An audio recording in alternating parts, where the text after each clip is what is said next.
Nous sommes à Welland, dans l'Ontario. Cette vieille station-service est devenue une sorte de casse-auto. Le propriétaire s'appelle George. Bienvenue, je m'appelle George et je suis ici depuis 42 ans. Vous avez beaucoup de choses, dites donc. Eh oui. Je m'appelle Ted Finch et j'ai consacré ma vie à sauver l'histoire, la Croix-Rouge, une pièce après l'autre. Très joli. Wow, regardez ça. Lorsqu'un bâtiment ancien est condamné à la destruction, je me rends sur place avec mon équipe pour récupérer tout ce qui peut l'être. Quand il s'agit de récupération, je suis prêt à tout pour trouver des trésors cachés. Mais ce n'est pas tout. Notre mission est aussi de restaurer ces pièces et de leur trouver l'acheteur idéal. Marché conclu. Vendu, allons faire les papiers. Il n'y a pas de projet trop grand ni trop compliqué pour nous. Nous sommes les rois de la récup.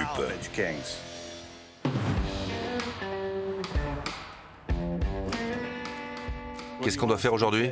On a trop de stock. On n'a plus de place. Les conteneurs sont de nouveau pleins.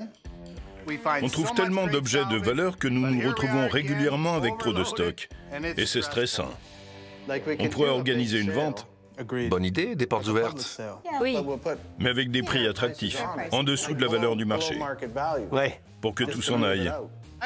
J'aime bien organiser des portes ouvertes une fois par an. Une grande vente où chacun peut venir trouver son trésor. Ça fait de la place. Tu veux qu'on s'y mette maintenant? Oui, John aussi? John aussi. Commencez à faire l'inventaire. Allons-y. Quand Nick sera là, je l'enverrai vous rejoindre. Merci. Il y a pire comme problème. Les portes ouvertes, c'est super, mais c'est beaucoup de travail pour toute l'équipe. Je veux faire venir un maximum de clients, nouveaux et anciens. Tandis que John et AJ commencent les préparatifs, Ted et ses assistants se rendent dans une ancienne station-service. Nous sommes à Welland, dans l'Ontario. Cette vieille station-service est devenue une sorte de casse-auto. Le propriétaire s'appelle George. Bienvenue, je m'appelle George et je suis ici depuis 42 ans. Vous avez beaucoup de choses, dites donc. Eh oui, 42 ans, Ça fait 42 ans que vous faites ça? ainsi que l'ancien propriétaire avant moi. Première impression, c'est plutôt une décharge qu'autre chose. Il y a plein de trucs, mais pas grand-chose de vendable. Dommage que tout soit dehors, ça s'abîme beaucoup. C'est le carburant qui faisait tourner le commerce. On servait les clients. Je vois. Vous voulez vous débarrasser de tout ça? Petit à petit, je trouverai un acquéreur pour chaque objet. J'aime trouver des acquéreurs, c'est mon métier. On peut aller voir à l'intérieur? Suivez-moi. C'est pas dans mes habitudes, mais de temps en temps, j'aime bien faire un peu de shopping. Si je trouve le bon objet au bon prix et que je peux faire un profit. C'est quoi là-bas? Je veux aller voir. On ne pouvait pas se reposer uniquement sur le carburant. Non, ça rapporte rien. Mon travail, c'est de vanter mes marchandises pour qu'elles trouvent acquéreur. Je suis fier de tout ce que j'ai. Il y a des objets plus ou moins intéressants, mais je les aime tous. Avec mon frère et le reste de ma famille, on a décidé qu'il était temps de s'en aller. George, c'est quoi les Vespa de Welland? Je suis allé à Oshawa et j'ai acheté une vingtaine de Vespa. Ah ouais, Je les ai toutes vendues. C'est comme ça qu'on payait les factures. il faut ce qu'il faut. Ah oui, c'est plein. George, il y en a partout. Combien pour cette horloge? Pour l'horloge Coca-Cola, elle a 50 ans. Vous pouvez me faire une offre. Ok, je vais réfléchir. On continue la visite. Ok. Ici, c'est le coin des pièces détachées. Vous avez pas mal de pièces? Voitures, posters, tout ça. C'est mon univers. Il y a de belles choses et des choses moins belles, mais ça s'équilibre. Il y a vraiment beaucoup de choses. Je sais que tout n'a pas forcément de la valeur, mais j'aime être entouré d'objets. Ça remplit l'espace. Tout a de la valeur, George, pour le bon acheteur. C'est quoi cette sacoche Harley Davidson? C'était un cadeau de la marque. Je peux la voir? Bien sûr. Elle n'est pas très ancienne, mais elle est belle. Elle a au moins 25 ans. Oui, au moins. Combien vous la vendez? Faites-moi une offre. Je sais pas. 25 $? Je dirais 50. On va la prendre avec nous et voir s'il y a autre chose. Ok. Le problème, c'est qu'il est attaché à tous ces objets. C'est pour ça qu'ils sont encore là. Il aurait dû les vendre il y a des années. George, tout à l'heure, on a parlé des Vespa. Vous n'avez plus rien de cette marque?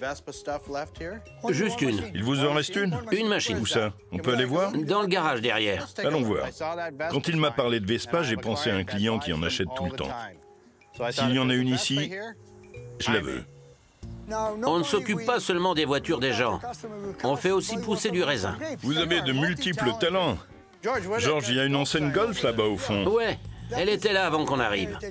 J'ai tout de suite vu cette vieille enseigne de station-service. Elle doit dater des années 1960. Elle est en plastique, mais elle est propre et en bon état. Cette enseigne n'est pas mal, George. Ouais. Elle n'est pas du tout endommagée. Non, non. Montrez-moi cette Vespa. Elle est là avec ma collection de vélos. Oui, je la vois. Elle doit dater de 1978, 1979 ou du début des années 1980, au moment où on a repris cette affaire. D'accord. C'est marqué 1981. Alors ça doit être ça. Vous pensez qu'elle démarre? Elle démarrera. C'est facile. Elle démarrera. C'est ma réplique, ça. Elle démarrait. Elle démarrait. Donc elle démarrera. Combien vous en voulez? Avec toutes les pièces. Le livret technique, qui vaut à lui seul 500 $, je dirais 2800. 2800 $? Je trouve ça un peu élevé. Et l'enseigne, au fond? L'enseigne, 895. 895? C'est trop pour moi. Ok, ne nous emballons pas. Vous avez le temps de prendre une décision, on peut y réfléchir. George est très gentil, mais les sommes qu'il a en tête ne sont pas réalistes. Il demande le prix maximal pour des objets de qualité moyenne. Il s'en débarrassera jamais. Qu'est-ce que vous dites de 1800 $ pour l'enseigne et le scooter? Non. Non? Non, désolé, non. Je suis prêt à tout laisser s'il n'accepte pas mon offre. L'un de nous deux va devoir céder et ça sera pas moi. Bon, combien vous proposez? On baisse un peu le prix de ça, et on baisse un peu le prix de ça. 2000 $ pour la Vespa, 400 pour l'enseigne. C'est le prix que ça coûte. Il n'y a pas de prix. Il n'y a pas de prix. On ne trouve pas ces objets en magasin. Non, mais je vends beaucoup d'enseignes. Cette enseigne vaut 400 $. C'est le prix que je la vendrai. L'enseigne et la Vespa pour 2800. 2500 pour l'enseigne, la Vespa et la petite sacoche Harley Davidson. C'est votre offre? Et je peux vous aider, je peux vous envoyer des clients qui vous achèteront des choses. Des vieilles voitures, des pièces détachées. Alors, 2500? Ça marche? Super. Je ne sais pas comment on va les sortir d'ici. J'ai 2 gros bras avec moi, ils se débrouilleront. Cette Vespa est très chouette et justifie à elle seule le déplacement. Je vendrai ces objets facilement, ils ne traîneront pas longtemps. Je suis content de ce que j'ai trouvé, très content. C'est parti, Brandon. C'est moi qui tiens le guidon, pas toi. Non, c'est moi qui pilote. On n'est pas dans le bon sens. Tout va bien? Oui, juste une question, vous avez la clé?